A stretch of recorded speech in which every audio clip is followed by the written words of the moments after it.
नमस्कार मित्रांनो, आपले स्वागत आहे आपल्या हक्काच्या यूट्यूब चॅनलवर द डेली पल्सवर. मी सचिन संघवी. मित्रांनो, गेल्या काही दिवसात आपल्या जगातल्या आपण काय काय बातम्या ऐकल्यात. चीनने संरक्षण संबंधी 6वी जनरल फायटर जेट तयार केली.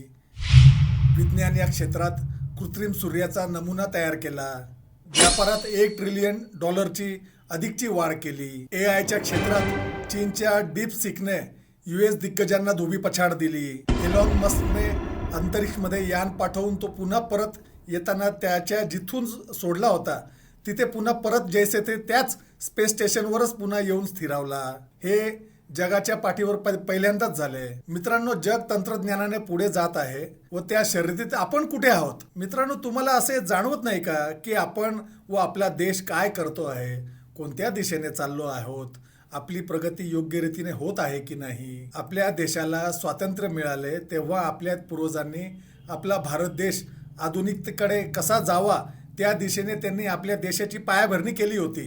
एम्स, IIT, भाभा अनुसंधान केंद्र, इस्रो सारख्या असंख्य संस्थांचे जाळे भारतभर पसरवले गेले, जेणेकरून आपण जगाशी तंत्रज्ञानाने स्पर्धा करू शकू. त्यातून नवीन आधुनिक विचारांची तंत्रज्ञान युक्त युवा पिढी घडेल, रोजगार निर्मिती होईल. पण तुम्ही विचार केला का, मागील लगभग 1 दशकापासून बामणांची टोळी RSS वाले बहुजनांना काय शिकवत आहेत? एकतर त्यांनी प्रदीप मिश्रा, बागेश्वर बाबा व त्यांच्यासारखे धंदेवाईक बाबा बहुजनांच्या मध्ये पेरून अंधश्रद्धा शिकवत आहेत व बहुजन मस्त तिथे लाखोंच्या संख्येने गर्दी करत आहेत.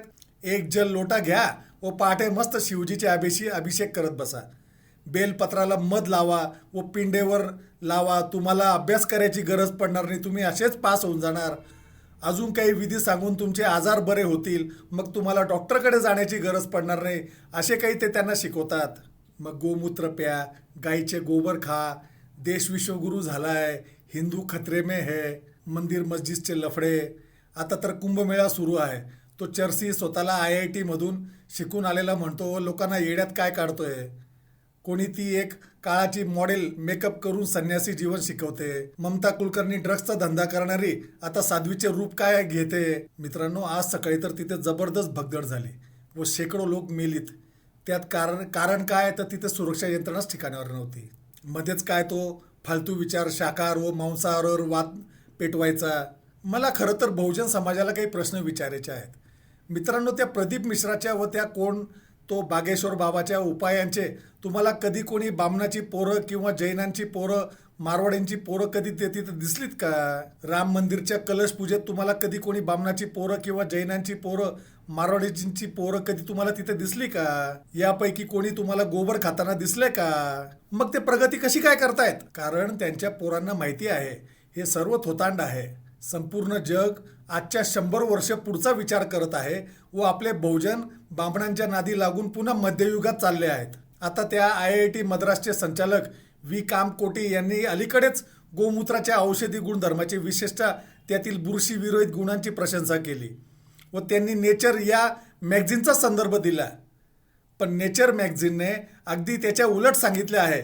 दोनही लिंक मी तुम्हाला डिस्क्रिप्शनमध्ये टाकत आहे, त्या लिंक तुम्ही जरूर बघा. सर्वात मोठे दुःख काय आहे तर बहुजन समाज वाचन करत नाही.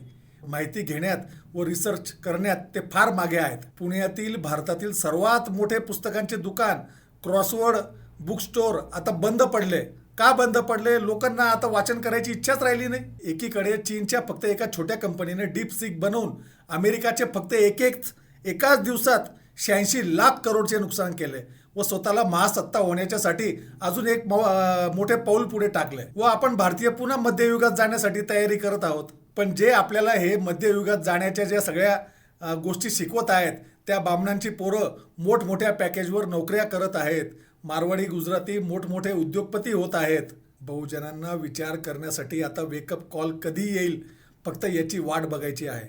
पण फक्त त्याला आता अधिक उशीर न होऊन जाव हीच भीती आहे. नमस्कार, मी सचिन संघवी.